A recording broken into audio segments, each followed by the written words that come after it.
Show me someone who isn't a slave. One is a slave to lust, another to greed, another to power, and all are slaves to fear.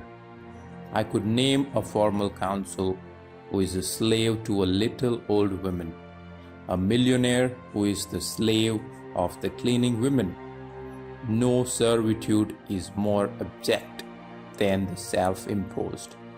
This is from Seneca, the Moral Letters 47.17. So Seneca is a Stoic philosopher. And what he means by this is we are all addicts in one way or another. We are addicted to our routines, to our coffee, to our comfort, to someone else's approval, to our phones. These dependencies mean we are not in control of our own lives. The dependency or addiction is.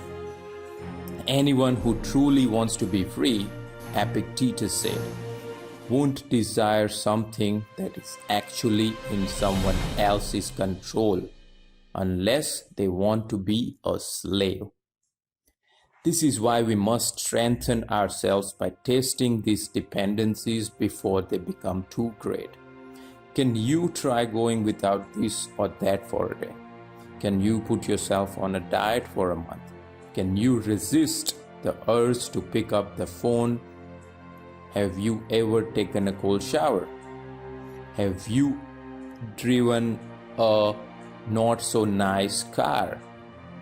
Was it really that bad? Make yourself invulnerable to your dependencies or addictions on comfort and convenience. Or one day your vulnerabilities might bring you to your knees.